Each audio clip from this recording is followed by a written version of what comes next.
My name's Paul Burns. I'm Technical Director for TSG. I've worked in IT for over 20 years now and sit on a number of councils, including security councils for the likes of Sophos, and also I've sat on Symantec's as well, and sit on two for Microsoft, both in the UK and the Global Advisory Council. Today we're going to talk about security.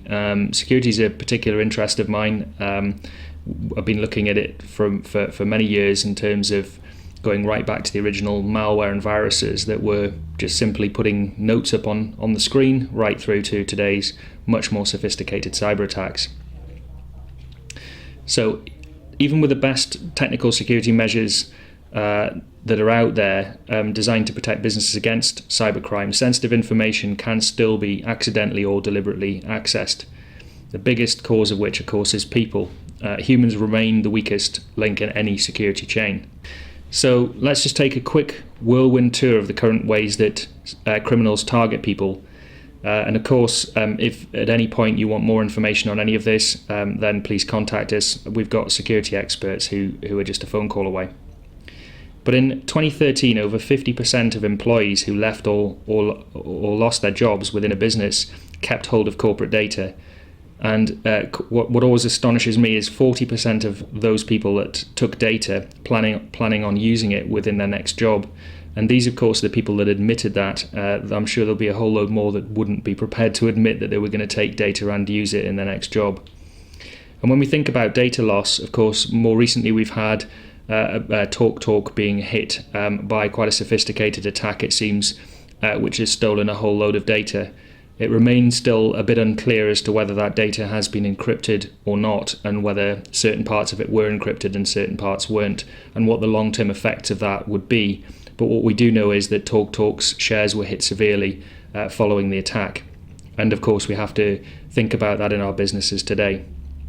Historically, we've seen attacks on Sony, both on Sony Pictures but on PlayStation Network, and there's been numerous household names that have been attacked and have been high-profile cases. But in the background is the attacks that continue on small and mid-sized businesses, which go largely unnoticed, but represent a huge percentage of the attacks going on today. So a recent threat report from Symantec really confirmed that. And they kind of said 3 out of every 5 cyber attacks last year were targeted around small and mid-sized businesses, not on the large corporates that we all hear about daily. And of course, we know that data is vital to companies. It's meant to be shared.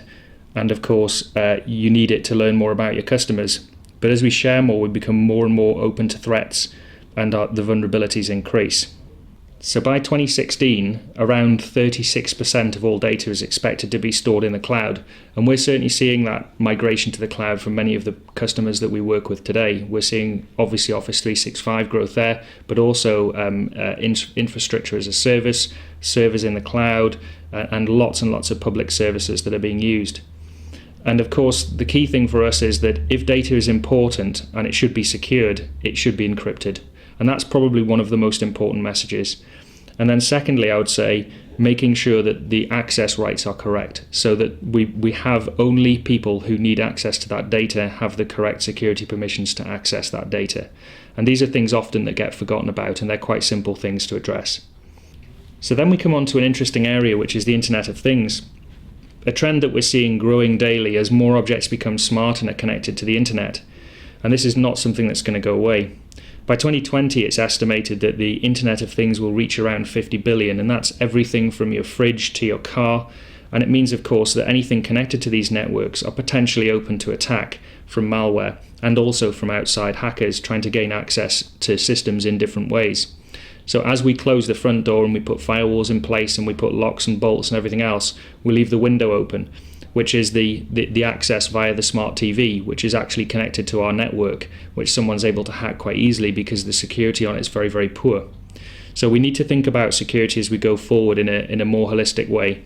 We need to look at every device that's connected to our LAN and whether or not there is a risk associated or attached to that particular device. There's a simple way of isolating these devices, and that's to use something called a demilitarized zone. Demilitarized zone basically is a way of taking those devices and securing them away from the network while still giving them internet access that they need. So next we look at quite an interesting area, which is social engineering. As we become more and more sophisticated at protecting our networks, and by that I mean things like firewalls and anti-malware systems, but also we're starting to move into areas like encryption and mobile device management, we're starting to shut a lot of the doors that the traditional hackers would use to gain access to our data. The problem with that is they're looking for more and more sophisticated ways. One of these ways is social engineering. The concept's quite simple. They basically look for information on employees, they then target those employees, and they get them to give away data or information which will then lead to a successful hack. Sometimes this can be as simple as usernames and passwords or bank details. Some of the more sophisticated attacks we've seen have actually involved email scams following many phone calls into a business to then release funds from that business to a third-party bank account, which is then emptied and closed. So there are some very, very sophisticated social engineering attacks going on there. And finding information out about companies and who are the key people within organizations, of course, with today's social media platforms, is actually quite straightforward. When we think about where data is stored today, traditionally it would have been stored on the servers and perhaps even might have been stored on laptops. But today it's stored on things like USB pens, portable hard drives, laptops, smartphones, tablets, you name it. And as technology moves on and advances, that data is spreading onto more and more devices. Even things like smartwatches today can hold data. And of course, that data is valuable to the business. And the more places that data exists where it is unprotected, the more risks of losing that data.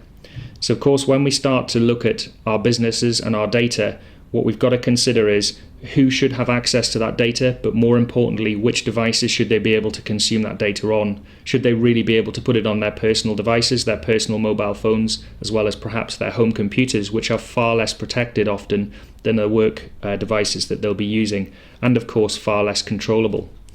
So bring your own device has been a real challenge for a lot of businesses, and that fits nicely into this sort of category of uncontrolled data. But we come back to one key message again, which is if that data is encrypted, that data is very, very difficult to steal. That is probably the most important thing we'll say about mobile device management. We all know that today we want to work in a variety of different ways, and our employees do too.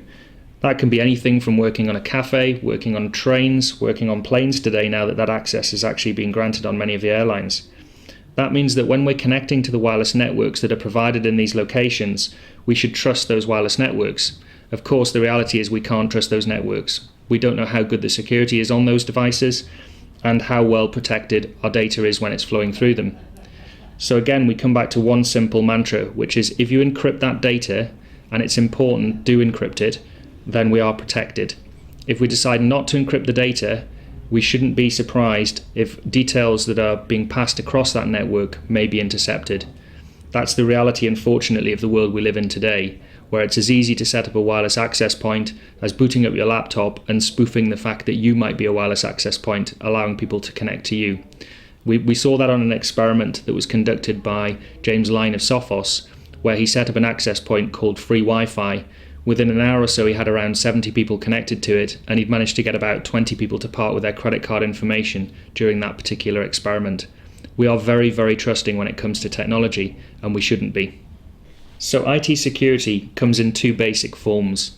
When we boil down everything we've looked at today, there are two things that it comes down to. The first one is all about people. It's making sure that you've got in place the proper policies and procedures that means staff aren't accessing data that they shouldn't be. You're not exposing the company to unnecessary risk.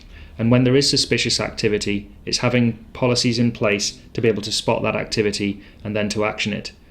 The second part is all around technology, and that's making sure any sensitive data is encrypted, and that's both at rest and in transit, and also at its most basic, ensuring you can see what is going in and out of your system using technologies like data loss prevention.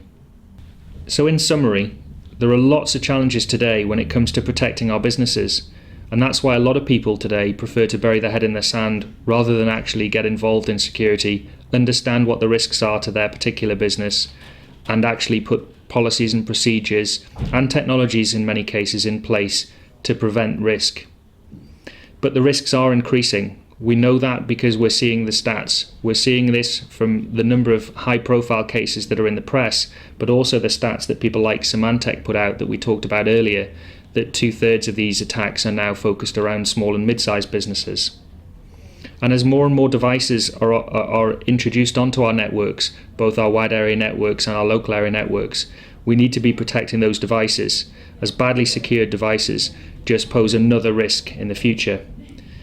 So one kind of sentence really in summary is, don't avoid it. At the very least, understand what the threats are to your data and how it might impact your business. Mitigation can come in all different manners, and that can be something as simple as putting in place a policy, through to changing permissions on a file structure, through to implementing new security policies and solutions. But one thing's really important, and I say this to many of the businesses that we work with, is don't avoid it. It's really easy to put security on the back burner and not think about it until after something's happened. Most businesses that deal with investment in large-scale security projects do so after they've had a breach or after they've had something serious happen. It's much, much better to consider where the likely risks are and put in place systems and policies to protect the business before there's actually a breach. So don't avoid it. If you need to know more about what we've looked at today, or you want to understand more about security, we have a separate link on our website, which should be up on the screen now for you. But thanks for listening.